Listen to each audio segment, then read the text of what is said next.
ओ पत्थर को पूजने वालों, पत्थर की पूजा करके तुम आशा करते हो कि वह तुमको कुछ दे सकता है। जरा बूझो समझो, जो पत्थर सांस तक ले सकता नहीं, वह तुमको क्या दे सकता है। जीव की पूजा जरा प्राणी तुम करके देखो, वो कुछ और न सही अपनी श्रद्धा तो तुमको दे सकता है। दुनिया में ये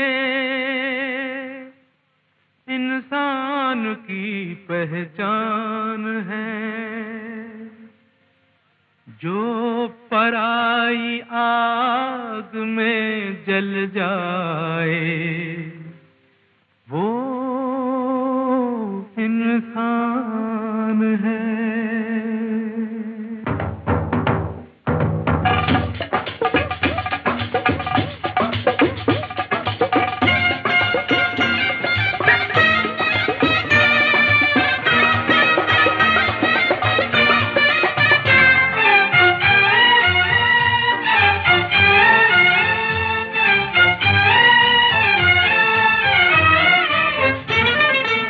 अपने लिए जिए तो क्या जिए, अपने लिए जिए तो क्या जिए, तू जिए दिल जमाने के लिए। अपने लिए जिए तो क्या जिए।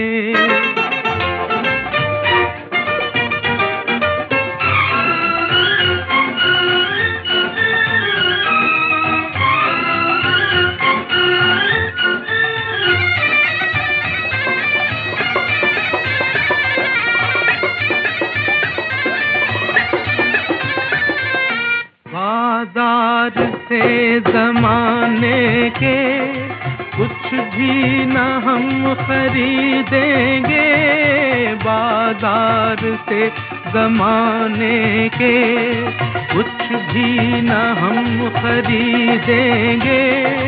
हाँ बेच कर खुशी अपनी लोगों के गम खरीदेंगे। बुझते दिए जलाने के लिए, बुझते दिए जलाने के लिए, तू जिए दिल जमाने के लिए। अपने लिए जिए तो क्या जिए।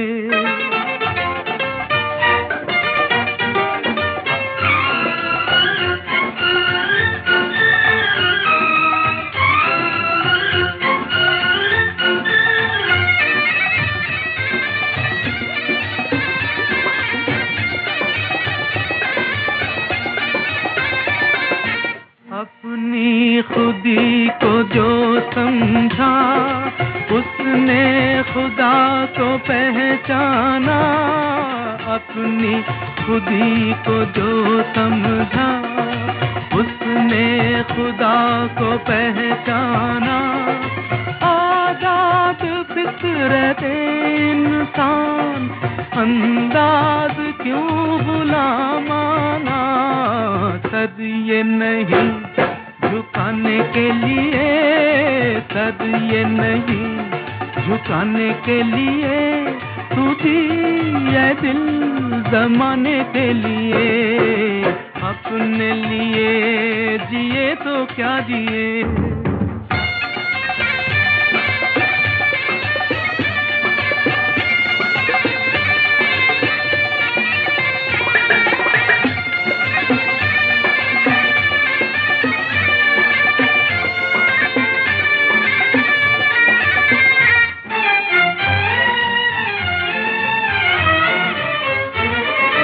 हिम्मत बुलंद है अपनी, पत्थर सी जान रखते हैं। हिम्मत बुलंद है अपनी, पत्थर सी जान रखते हैं।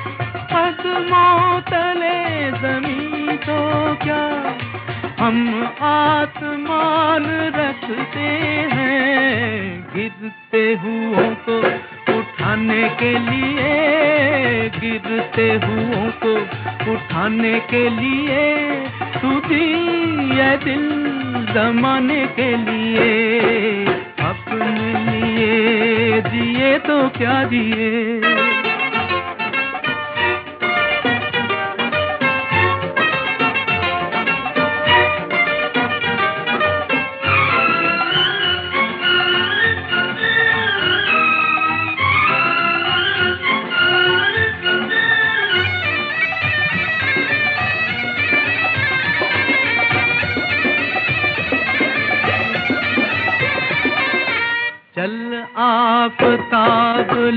लेकर चल, चल माहताब लेकर चल, चल आफताब लेकर चल, चल माहताब लेकर चल।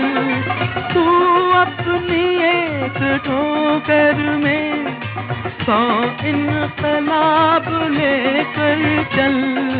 जुल्म सितम मिटाने के लिए, जुल्म सितम मिटाने के लिए, तू थी ये दिल जमाने के लिए। अपने लिए जिए तो क्या जिए, अपने लिए जिए तो क्या जिए, तू थी ये दिल जमाने के लिए।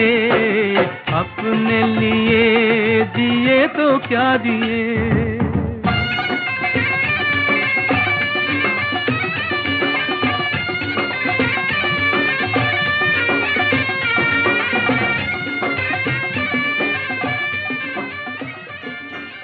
हेलो फ्रेंड्स, आप सुन रहे हैं रेडियो मानव रचना 107.8 FM पर। आप हैं माधुरी के साथ और माधुरी हाजिर है आपकी महफिल में एक बार फिर से सृजन द्वितीय लेकर।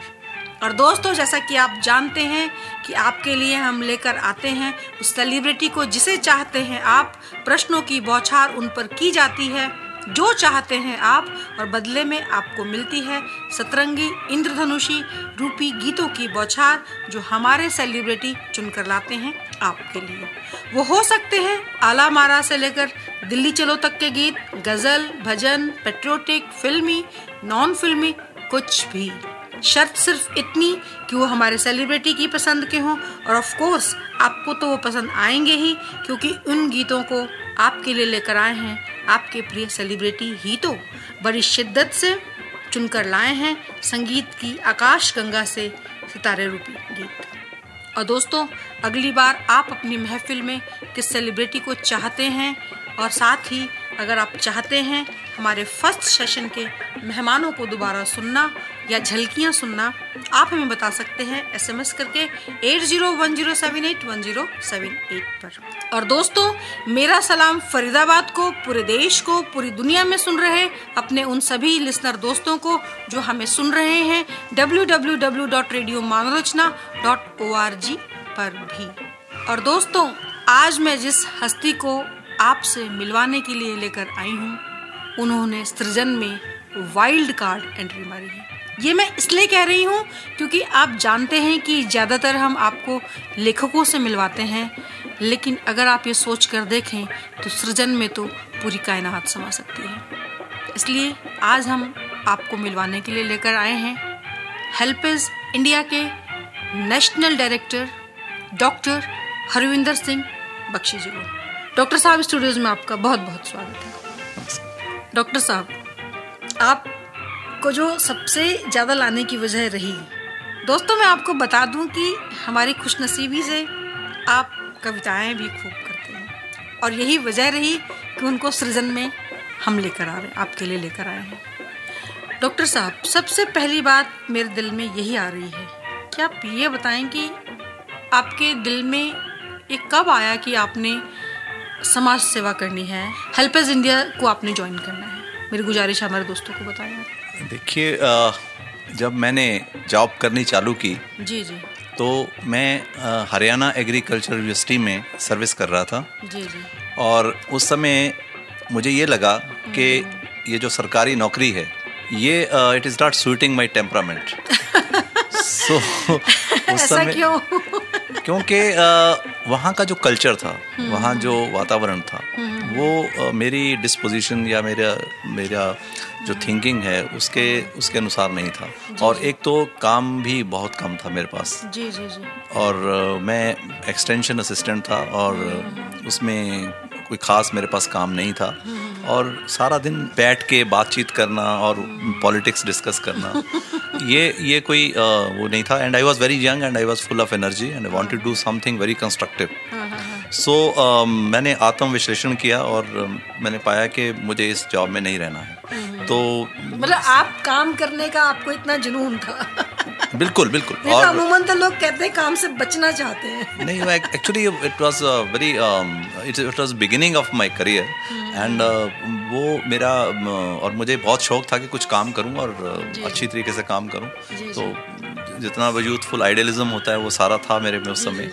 और इसलिए उस समय ये था कि बिल्कुल I was full of energy and wanted to channelize my energy into that something very constructive for society, समाज के लिए जिसका कुछ वो फ़ायदा हो। तो वो मुझे वो सेटिस्फेक्शन नहीं मिल रही थी, इसलिए मैंने उस समय हेल्पेज इंटरनेशनल की एक शाखा के रूप में यहाँ पर स्थापित हुई थी और उनको प्रोग्राम ऑफिसर्स की आवश्यकता थी। तो उन्होंने एडवर्टाइज़ किया टाइम्स ऑफ इंडिया में, बहुत बड़ी एडवर्टाइजमेंट थी और उन्होंने बताया कि उसमें अगर आप इंटरेस्टेड हैं तो आप अप्लाई करिए और उसके साथ ये 500 वर्ड्स लिखिए कि क्यों आप इसमें इंटरेस्टेड हैं। तो हेल्पेज का उस समय काम ये था कि जो समाज में एक सेंसिटाइजेशन लाना बुज़ुर्गों की समस्याओं के प्रति उनके लिए, क्योंकि पूरे भारत में दूसरी जितने सेगमेंट्स हैं सोसाइटी के, विमेन, चिल्ड्रन वगैरह जो हैं, उनके लिए सब संस्थाएं थी। और जिस मैं बात कर रहा हूँ 1979 की, और बुजुर्गों के लिए नहीं थी और नेशनल लेवल पे कोई ऑर्गेनाइजेशन नहीं थी। तो इसलिए ये ऑर्गेनाइजेशन मुझे अच्छी लगी और मैंने देखा कि इसके अंदर इसमें काम करते हुए एक तो जॉब भी है और इसके साथ साथ मुझे सेटिस्फेक्शन मिलेगा आपको जो तो आपके दिल में। हाँ बिल्कुल। तो मैंने अपना वो उसमें अपने उन्होंने इसका ऑफिस हेड ऑफिस लंदन में था, उन्होंने एप्लीकेशन इनवाइट किए थे। तो मैंने इनविटेशन के अनुसार अपना लेटर जो है उनको भेजा और उसमें मैंने लिखा कि क्यों मुझे ज्वाइन करना है। और उसके बाद इंटरव्यू हुआ और सिलेक्शन प्रोसेस उनकी बड़ी टफ थी क्योंकि उसके अंदर बहुत सारे बट आई वाज शॉर्टलिस्टेड और 125 जो कैंडिडेट थे इंटरव्यू के लिए आए, दिल्ली में इंटरव्यू हुआ। और इस प्रोसेस में इनका इंटरव्यू प्रोसेस ये था कि सिलेक्शन प्रोसेस ये था कि पहले एक इंटरव्यू होता था, उसके बाद एक सबसे पहले तो मैंने आपको बताया कि उन्होंने वो 500 वर्ड्स का वो मांगा था। इसके बाद इंटरव्यू, एक फर्स्ट इंटरव्यू हुआ, उसके बाद पब्लिक स्पीकिंग टेस्ट हुआ और पब्लिक स्पीकिंग टेस्ट के बाद एक डिस्कशन हुआ और उसके बाद सिलेक्शन हुआ। तो 125 में जब ये 3 दिन तक ये चला था ये, और तीसरे दिन में हम 3 कैंडिडेट बच गए थे इवनिंग में और 3 कैंडिडेट थे जिसमें 2 बॉयज़ थे और एक गर्ल थी और उनका सिलेक्शन हुआ इसके लिए। But that was a very tough selection. मैं गुजारिश करूंगी कि आप कविताएं भी लिखते हैं और यही वजह रही कि मैं बेचैन थी आपको यहाँ लेके आने के लिए। आप एक कविता हमारे दोस्तों को दे दीजिए। बहुत पहले मैंने एक कविता लिखी थी और उस समय जो राजनीतिक वातावरण था देश में, तो उसको मैंने देख के ये कविता लिखी थी। तो इसका शीर्षक था हलचल। छोटी सी कविता है, बहुत बड़ी नहीं है।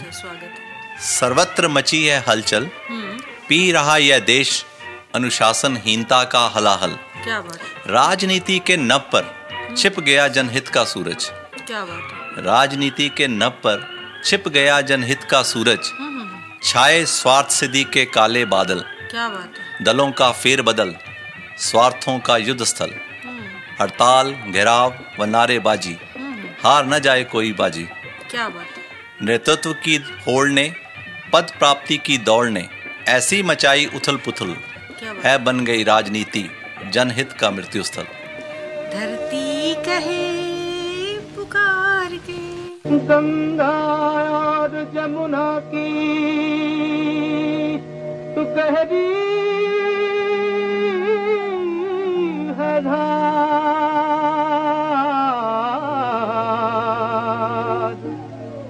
आगे या पीछे सबको जाना है पार।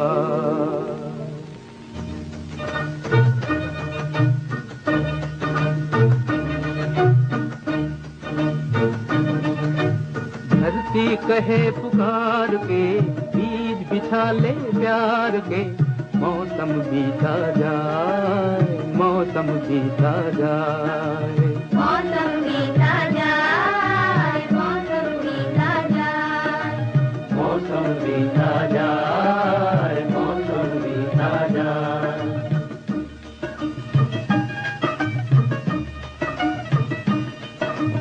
अपनी कहानी छोड़ जा, कुछ तो निशानी छोड़ जा, कौन कहे इस ओर तू फिर आए ना आए।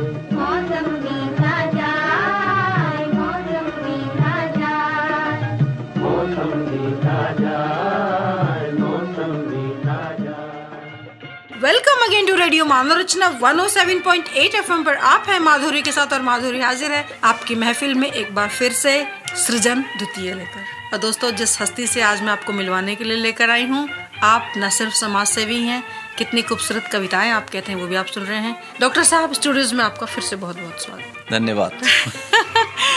आपने मतलब समाज सेवा करते हुए जो कविता की शुरुआत, आप मुझे बताएंगे कि ये कौन सा मौका था जब आपने कविताएं भी लिखनी शुरू की, और क्यों नहीं इसको आपने आगे बढ़ाया? आपका नाम क्यों नहीं शुमार किया जाना चाहिए बड़े बड़े कवियों और साहित्यकारों के बीच में? आपने क्यों उसको कहीं पीछे छोड़ दिया? देखिए, ये जो कविता है, जैसे कि आप जानते हैं कि जब इंटेंस फीलिंग्स होती हैं उसको एक्सप्रेस करने जी। कविता के द्वारा हो जाती हैं। तो मुझे जब कोई चीज़ ऐसी लगती है कि बहुत ज़्यादा मुझे प्रभावित करती है, तो फिर वो मैं कोशिश करता हूँ उसको अपने उन शब्दों का रूप दूँ। इसलिए मैंने जब जो जैसे परिस्थिति मैंने देखी, जो वातावरण देखा, उसी अनुसार मैंने आपको याद आ रहा है आपकी पहली आपने कविता कब लिखी थी और क्या प्रेरणा स्रोत रहा, या कविता याद है आपको? ये कविता जो अभी मैंने आपको सुनाई है, ये कविता मैंने पहले लिखी थी। ये सब पहली कविता? ये पहली कविता थी। क्या बात है। और अगर आगाज ऐसा है तो अंजाम कैसा होगा? क्या लेकिन उसके बाद भी क्या उम्र रही होगी उस समय आपकी? मैं हार्डली अबाउट 21 मेरी उम्र होगी। तो असल में ऐसा है कि उस समय जो देश का वातावरण था, जो देश में समाज राजनीतिक परिस्थिति थी, उसके अनुसार मैंने ये कविता लिखी। लेकिन मैंने एक चीज़ देखी कि जो आज भी है, और नेताओं का जो है, नेताओं की जो टेंडेंसी होती है, जो उनका काम करने का तरीका होता है, उसमें ये होता है कि वो बोलते तो बहुत कुछ हैं लेकिन करते बहुत कम हैं। और हमेशा भ्रमित करते हैं, जो जनता को भ्रमित करते हैं। तो इसी कंटेक्स्ट में, इसी संदर्भ में मैंने एक कविता लिखी थी बहुत पहले। ये स्वागत है, गुजारिश करूंगी उस टाइम में लिखी थी, लेकिन संदर्भ तो आज भी वही है। सुना दीजिए हमें। तो उसका शीर्षक है समस्याओं के बीहड़ वन में। क्या बात है। समस्याओं के बीहड़ वन में बेकारी और निर्धनता का अभिशाप लिए। समस्याओं के बीहड़ वन में बेकारी और निर्धनता का अभिशाप लिए, अभिशप्त भ्रमित जनता है भटक रही राह की खोज में। समस्याओं के बीहड़ वन में बेकारी और निर्धनता का अभिशाप लिए, अभिशप्त भ्रमित जनता है भटक रही राह की खोज में। क्या बात। झाड़ियाँ, कांटे, वनैला गर्जन, उलझन, अड़चन, एटमी सिहरन। क्या बात है, क्या बात है। बढ़ता है जन आक्रोश, उठता कष्ट निवारण का जोश। वाह। गगन गुंजित नारों की गूंज में है नेता जन्म लेता, किंतु परिश्रम से सब पथ प्रशस्त कराकर, वाणी से अपनी सुधा सी बरसाकर, है चल देता एक और नेता, और जनता रहती है भटकती समस्याओं के बीहड़ वन में किसी अन्य नेता की खोज में।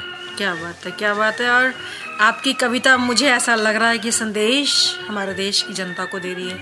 नदिया चले चले रे धारा, नदिया चले चले रे धारा, चंदा चले चले रे तारा, तुझे चलना होगा, तुझे चलना होगा।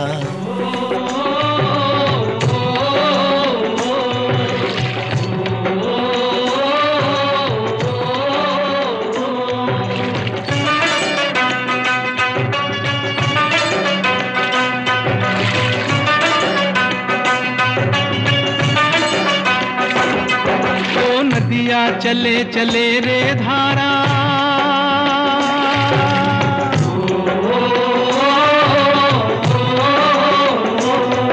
ओ नदिया चले चले रे धारा, चंदा चले चले रे तारा, तुझको चलना होगा, तुझको चलना होगा, तुझको चलना होगा, तुझको चलना होगा।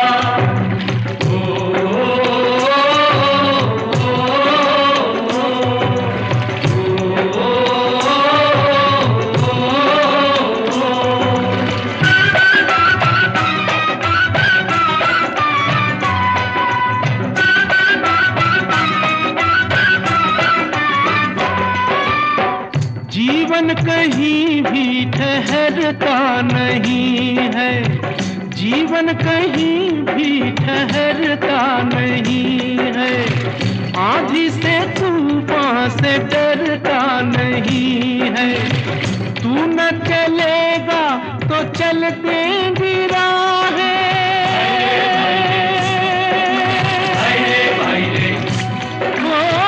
तू न चलेगा तो चल देंगी राहें, मंजिल को तरसेंगी तेरी निगाहें, तुझको चलना होगा, तुझको चलना होगा, तुझको चलना होगा, तुझको चलना होगा। नदियाँ चले चले रे धारा, चन्ना चले चले रे तारा, तुझको चलना होगा, तुझको चलना होगा, तुझको चलना होगा, तुझको चलना होगा।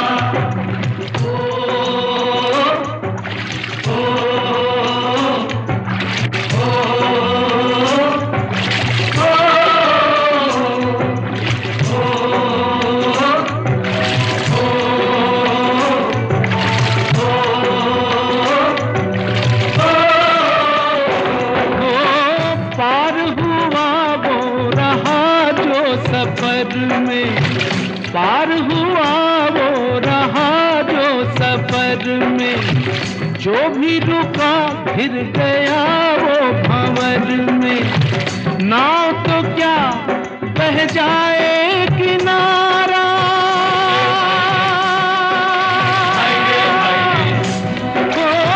नाव तो क्या बह जाए किनारा, बड़ी ही तेज समय की है धारा, तुझको चलना होगा, तुझको चलना होगा, तुझको चलना होगा, तुझको चलना होगा।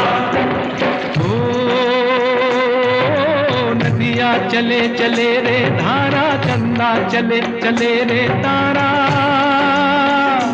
तुझको चलना होगा, तुझको चलना होगा, तुझको चलना होगा, तुझको चलना होगा।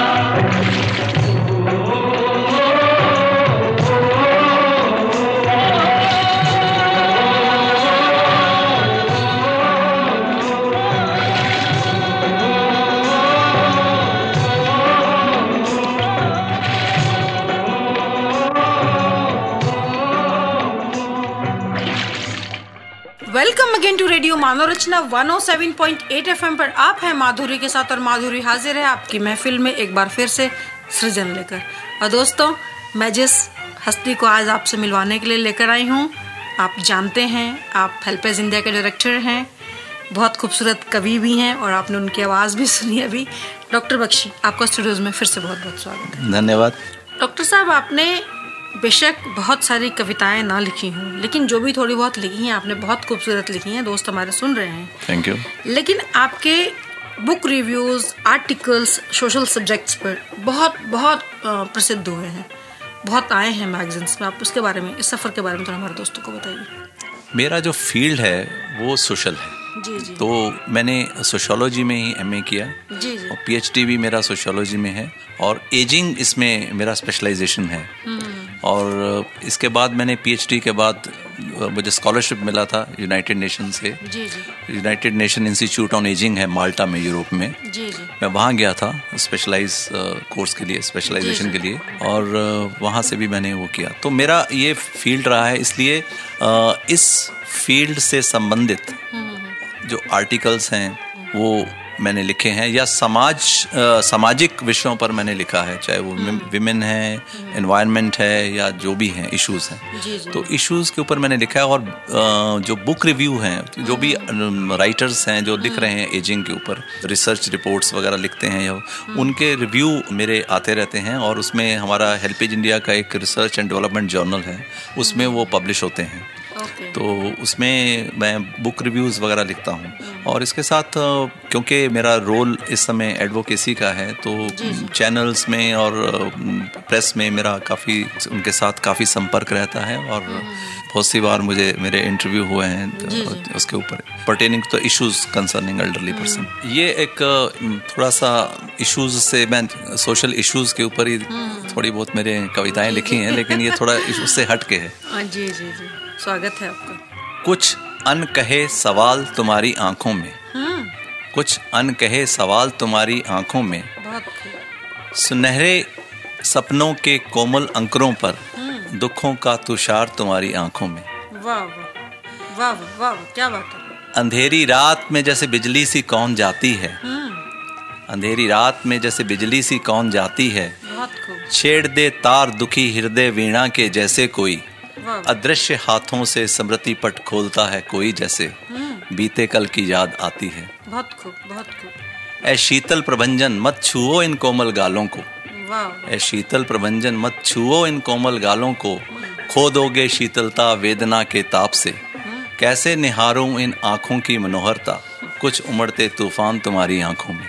बहुत खूब बहुत खूब बहुत खूब। और बख्शी साहब, ये वही देश है प्रीत जहाँ की रीत सदा, है प्रीत जहाँ की रीत सदा, मैं गीत वहीं के गाता हूँ, भारत का रहने वाला हूँ, भारत की बात बताता हूँ। जब जीरो दिया मेरे भारत ने, भारत ने मेरे भारत ने, दुनिया को तब गिनती आई, तारों की भाषा भारत ने दुनिया को पहले सिखलाई, देता न दशमलव भारत तो यूं चांद पे जाना मुश्किल था, धरती और चांद की दूरी का अंदाजा लगाना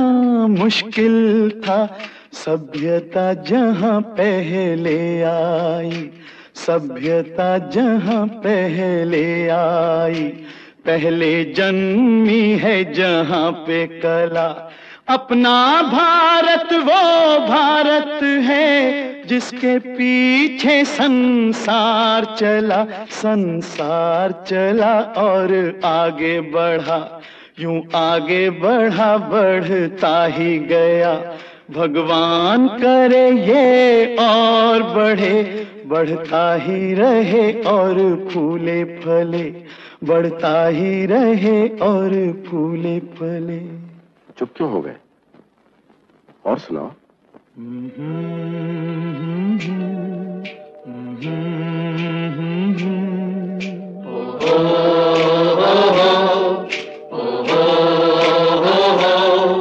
है प्रीत जहां की रीत सदा,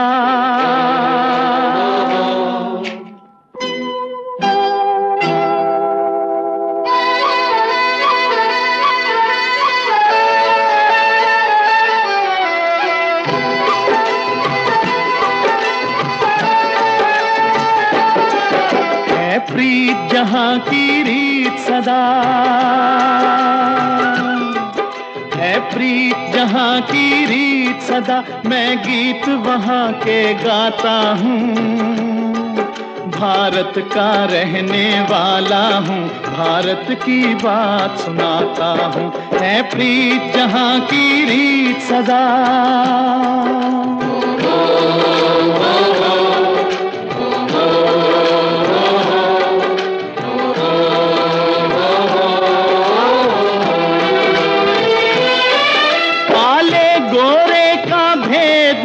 हर दिल से हमारा नाता है,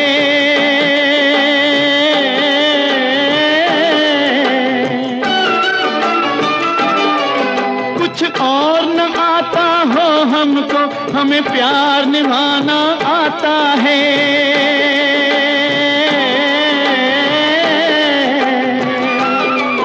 जिसे मान चुकी सारी दुनिया हो, जिसे मान चुकी सारी दुनिया, मैं बात वही दोहराता हूँ, भारत का रहने वाला हूँ, भारत की बात सुनाता हूँ। है प्रीत जहाँ की रीत सदा,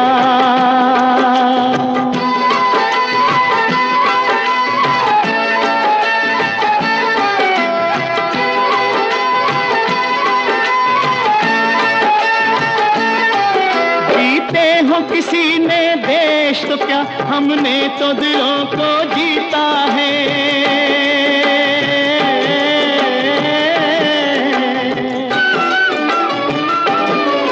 जहाँ राम अभी तक है नर में, नारी में अभी तक सीता है।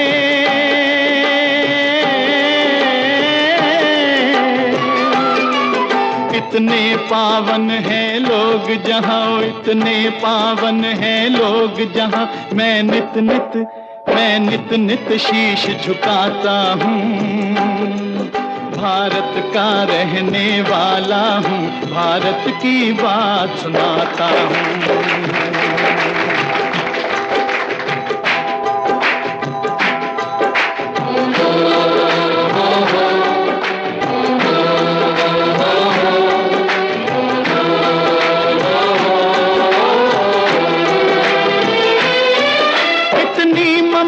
नदियों को भी जहाँ माता कह के बुलाते हैं,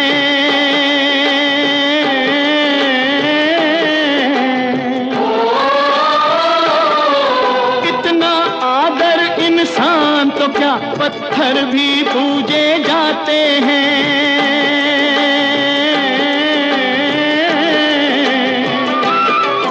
उस धरती पे मैंने जन्म लिया, उस धरती पे मैंने जन्म लिया, ये सोच के मैं इतराता हूँ।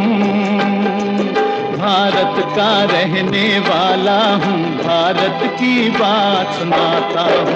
है प्रीत जहाँ की रीत सदा,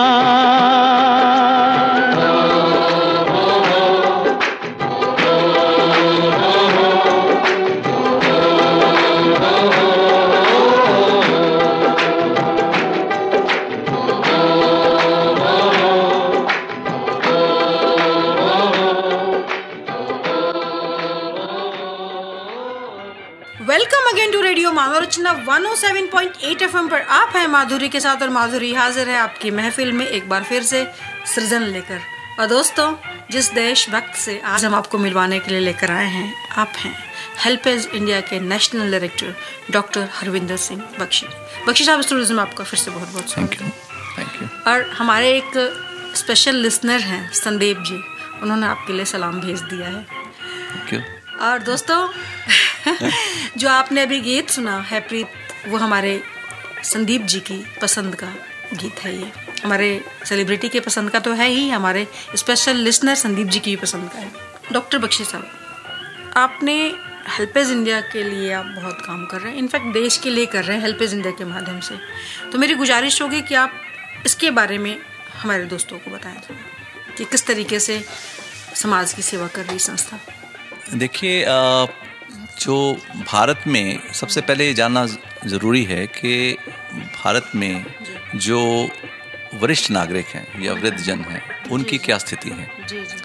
भारत में जो जनसंख्या है उसका लगभग 10%, 10% जो हैं लोग वृद्ध हैं। और ये जनसंख्या जो है वृद्ध जन की, ये बढ़ती जा रही है। उसके कारण है कि इंक्रीज्ड मेडिकल फैसिलिटीज़ हैं, और जिसकी वजह से ये जनसंख्या है उसमें एक किस्म से एक्सप्लोजन हो रहा है। और ऐसा अनुमान है कि 2050 तक जो ये जनसंख्या है ये कोई 25% होगी। जिसका मतलब है कि हर चौथा आदमी वरिष्ठ नागरिक होगा। और अगर हम दृष्टिपात करें उनके लिए, उनके वेलफेयर के लिए जो हमारे पास इंफ्रास्ट्रक्चर है वो पर्याप्त नहीं है, और आज भी नहीं है, और उस समय की स्थिति की आप कल्पना कर सकते हैं। तो इसके लिए समाज में जागरूकता लाना बहुत आवश्यक है। और ये जो एल्डरली के इश्यूज़ हैं, जो उनके मुद्दे हैं, उनके ऊपर काम होना चाहिए, उनके ऊपर विचार होना चाहिए और उनके लिए जो भी सुविधाएं हैं उनके लिए कार्य करना चाहिए। तो इसके लिए हेल्पेज इंडिया इसको मेन स्ट्रीम करने की कोशिश करती है इस इशू को, कि ये जो राष्ट्रीय एजेंडा है, भारत का राष्ट्रीय एजेंडा है, उसमें इनके लिए स्थान होना चाहिए। और अगर इसमें जो एजेड हैं उसका एक चीज़ और है कि जो 10% एजेड हैं उसका 90% जो लोग हैं वो अनऑर्गेनाइज सेक्टर से हैं, जिसका मतलब ये है कि 60 के बाद उनके पास सामाजिक सुरक्षा कोई नहीं है, ना तो उनके पास प्रोविडेंट फंड है, ना ग्रेचुटी है, ना कोई ऐसा इनकम का जरिया है। और उसमें उसका 40% लोग जो हैं वो बिलो पॉवर्टी लाइन है। तो ज़रा कल्पना कीजिए कि जो आदमी बुज़ुर्ग है और पॉवर्टी लाइन से नीचे है और अनऑर्गेनाइज सेक्टर से है और उसके पास कोई भी इवनिंग ऑफ लाइफ के लिए कोई सिक्योरिटी नहीं है, तो उसकी जो क्वालिटी ऑफ लाइफ है क्या होगी। पॉपुलेशन बढ़ रही है, जो लाइफ स्पैन है वो भी बढ़ रहा है, लेकिन क्वालिटी ऑफ लाइफ में इम्प्रूवमेंट नहीं है। सो ये सोचना कि जी जो स्पैन बढ़ गया, लेकिन वो स्पैन बढ़ने से कोई फ़ायदा नहीं है, क्योंकि if you are not having life proper life, quality of life, तो उसका कोई ज़रूर नहीं। और हम एडिंग लाइफ टू ईयर्स, तो उसका कोई फ़ायदा नहीं कि आप ईयर्स बढ़ा दें, उसमें नंबर बढ़ जाए और क्वालिटी ना हो। तो इसके लिए हेल्पेज इंडिया काम करती है। और क्योंकि जो सरकार है बेहतरी के लिए, क्योंकि national policy on older person है 99 में बनी थी, लेकिन वो उसके अनुसार हर एक राज्य ने अपनी राष्ट्रीय स्टेट पॉलिसी बनानी थी और उसके अनुसार काम करना था। लेकिन अभी तक सिर्फ 8 ही ऐसे स्टेट हैं जिन्होंने ये पॉलिसी बनाई है और 5 दूसरे राज्य हैं जहाँ पर हेल्पेज इंडिया के प्रयत्न करने से वहाँ पर ड्राफ्ट बन गया है पॉलिसी का और अंडर कंसिडरेशन है। लेकिन बाकी स्टेट्स में अभी पॉलिसी नहीं बन रही, वहाँ भी कोशिश हेल्पेज इंडिया की हो रही है। ऐसा ये होता है कि जो ओल्डर पर्सन्स हैं वो उनको समझते हैं कि ये they are on the periphery of any development scheme. Preference is given to women, children और दूसरे भी सेगमेंट्स हैं। बड़ी विडंबना है। हाँ, विडंबना है, लेकिन ये सेगमेंट्स तो सारे ही इम्पोर्टेंट हैं, तो उनको उससे मुझे लगता है कि ये ज़्यादा इम्पोर्टेंट सेगमेंट है। हाँ, उन्होंने ही तो हमें बिल्कुल तो उसके लिए उतना वो समझते हैं कि ये लोग जो हैं they are spent force, actually ये इनसे क्या फ़ायदा। लेकिन अब ये जो चिल्ड्रन है तो देयर फ्यूचर, तो इसलिए हेल्पेज इंडिया, क्योंकि ये गैप बहुत ज़्यादा है। अच्छा, और जो गवर्नमेंट स्कीम होती हैं वो उनका जो इम्प्लीमेंटेशन है, पहले तो नेशनल पॉलिसी को देखिए, इसका इम्प्लीमेंटेशन ही नहीं हो रहा। पहले तो फार्मूलेशन ही नहीं हो रहा, फिर इम्प्लीमेंटेशन, जहाँ फार्मूलेटेड हैं वहाँ पर इम्प्लीमेंटेशन नहीं हो रहा। तो हेल्पेज इंडिया को एडवोकेसी करनी पड़ती है। HelpAge India has to build pressure on the government for faster implementation, और जहाँ पर rights and entitlements of the elderly है उनको उनका प्रॉपर मिलना चाहिए, इसके लिए कोशिश करती है। तो ये पूरा नेशन वाइड ये हेल्पेज इंडिया का काम है कि जो सेगमेंट एल्डरली पर्सन का पुअर है वो हमारा फोकल एरिया है, और जो अपर स्टेटम है उनके लिए भी जो राइट्स एंड एंटाइटलमेंट्स हैं वो उनको मिलने चाहिए, वो हमारा एडवोकेसी रोल है। तो ये 2 काम करते हैं और हम सरकार के साथ मिलकर काम करते हैं, उनको कम्प्लीमेंट करते हैं, क्योंकि जहाँ पर सरकार सब चीज़ नहीं कर सकती तो वो एनजीओ को काम, जहाँ सरकार का रोल खत्म हो जाता है वहाँ एनजीओ के रोल शुरू हो जाता है। बिल्कुल, और सरकार के साथ साथ ही चलता है एनजीओ, चाहे सरकार का रोल खत्म हो या ना हो, एनजीओ जो हैं वो अपना काम करती रहती हैं और करती रहेंगी। जहाँ सरकार हार जाती है वहाँ एनजीओ झंडा लेके चल पड़ता है। हाँ जी, हाँ जी। और बख्शी साहब, जबकि हमें अपने बुजुर्गों को कहना चाहिए, तू प्यार का सागर है, तू प्यार का सागर है, तू प्यार का सागर है, तू प्यार का सागर है, तेरी एक बूंद के प्यासे हम, तेरी एक बूंद के प्यासे हम,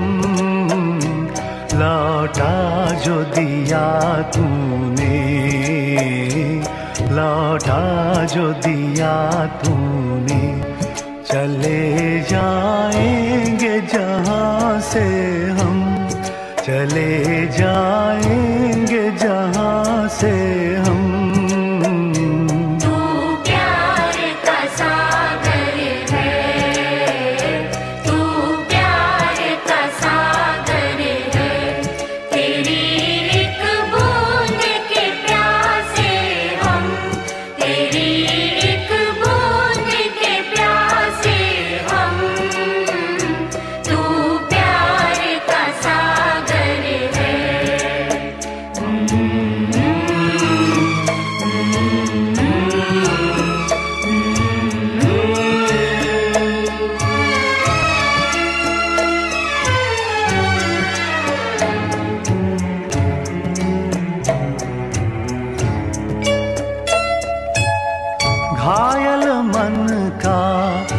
पागल पंछी उड़ने को बेकरार,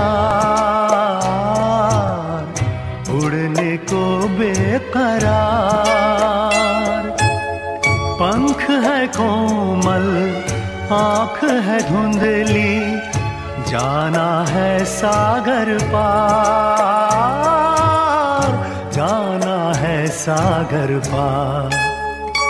अब तू ही से समझा, अब तू ही से समझा, राह भूले थे कहाँ से हम, राह भूले थे कहाँ से हम।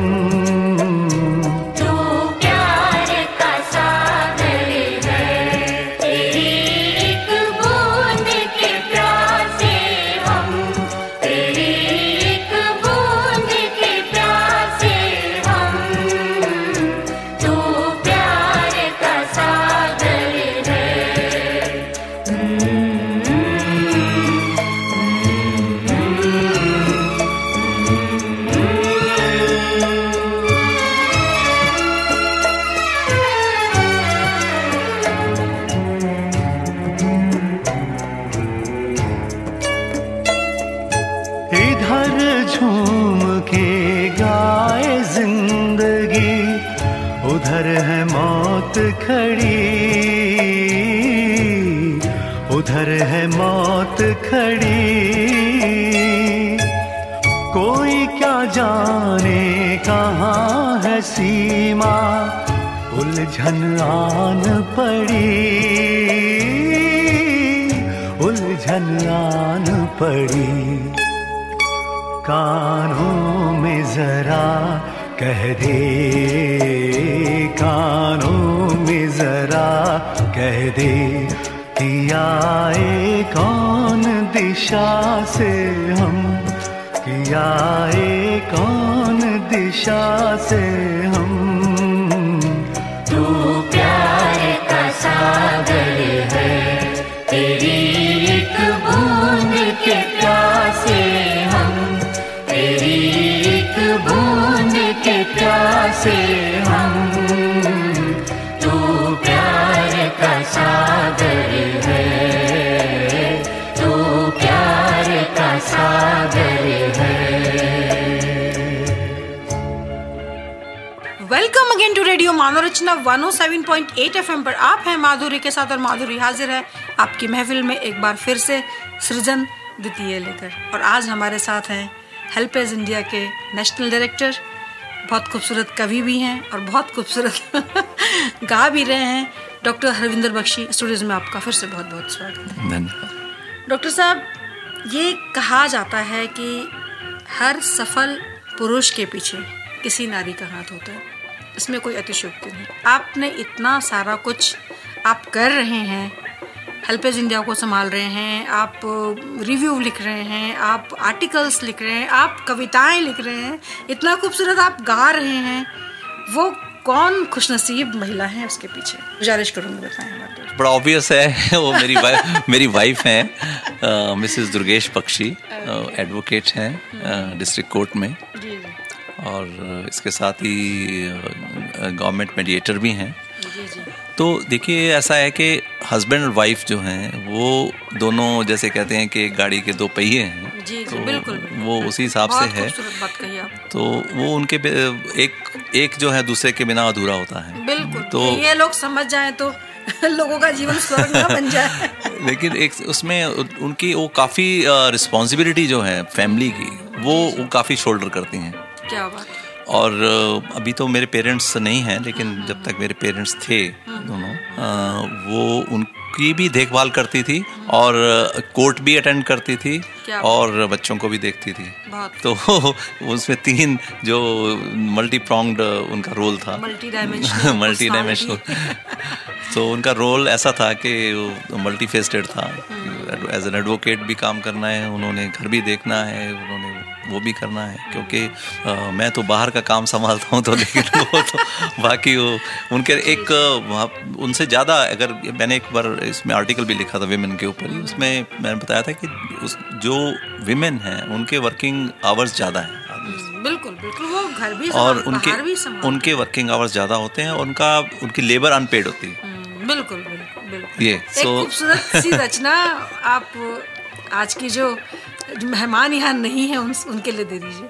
इस प्रकार की भी रचना तो क्योंकि चलिए उनको समर्पित कर दीजिए, कोई भी रचना समर्पित कर दीजिए। रचनाएं तो सब एक्चुअली तो सारी जिंदगी उनको समर्पित है। रचनाएं क्या, लेकिन हमारे मंच से एक रचना उन्हें समर्पित कर दीजिए।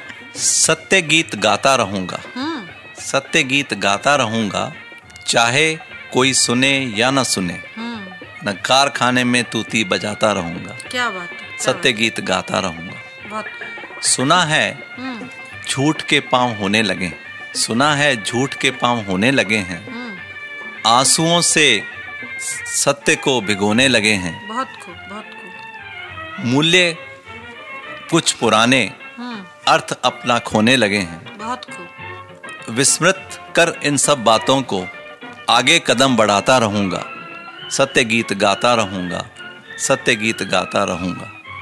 सत्य ने पिया है जहर, सत्य सूली पर चढ़ा है, बहुत खूब। लेकिन गर्वित हिमालय सा सत्य अडिग खड़ा है। बहुत खूब। कौन कहता है कि सत्य मर गया है, और असत्य जीवन का अटूट फंदा है। बहुत खूब। कौन कहता है कि सत्य मर गया है जी, और असत्य जीवन का अटूट फंदा है। इंसानियत के बढ़ते शमशानों में सत्य अभी भी जिंदा है। बहुत खूब, बहुत खूब, बहुत खूब। और दोस्तों देखिए, जब हमने उनकी पत्नी की बात की तो भी उन्होंने ये गीत सुनाया, तो सोचिए, सुहाना सफर और ये मौसम हंसी, हमें डर है हमको न जाए कहीं, सुहाना सफर और ये मौसम हंसी।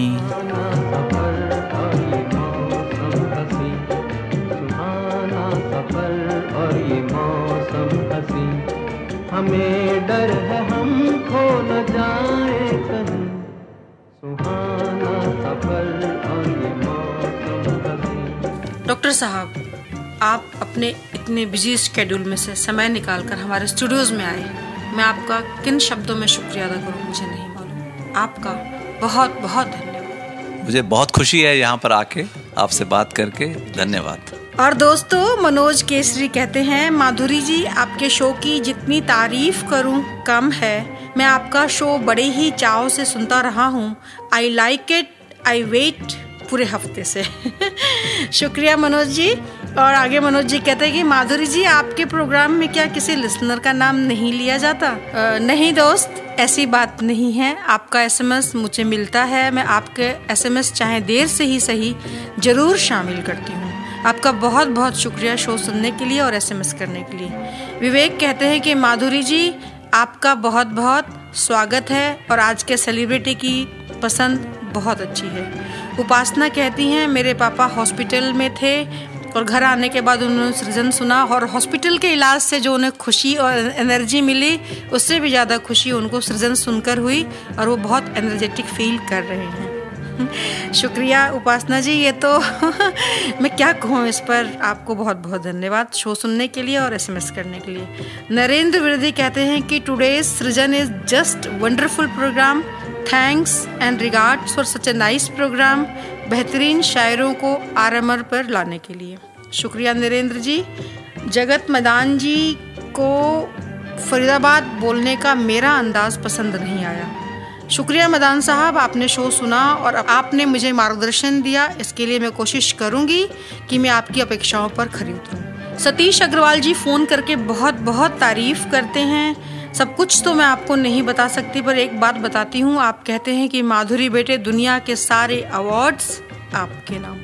संदीप जी बहुत सारे एसएमएस करते हैं, सृजन को बहुत बहुत बहुत पसंद करते हैं और हर हाल में शो सुनते हैं, और अगर कभी नहीं सुन पाते तो माफ़ी भी मांगते हैं कि मैंने नहीं सुना। क्या आपको भी सृजन इतना ही पसंद है कि आप हर हाल में सुनते हैं और जब नहीं सुन पाते तो बहुत बुरा फील करते हैं? तो आप मेरी हौसला अफजाई कर सकते हैं SMS करके 8010781078 पर। और आप भी जो हमें सुन रहे हैं www.radiomanarachna.org के माध्यम से पूरी दुनिया में। So keep listening radio मानोरचना 107.8 FM। Feel good, feel live. ये कौन हंसता है फूलों में छुपकर, बाहर बेचैन है किसकी धुन पर।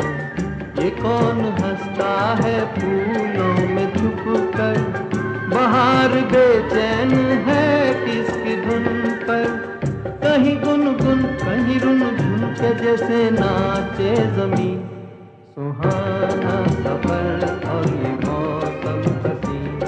हमें डर है हम खो न जाए कहीं, सुहाना सफर और ये मौसम हसी।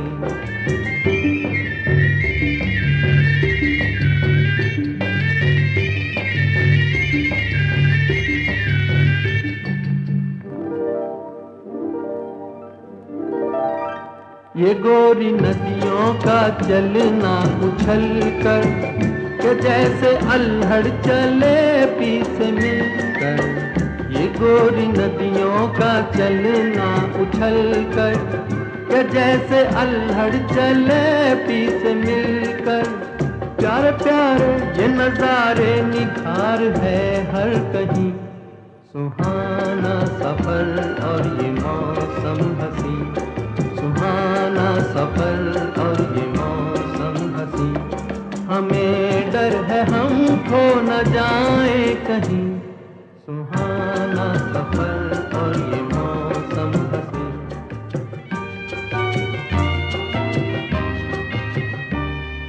ओहो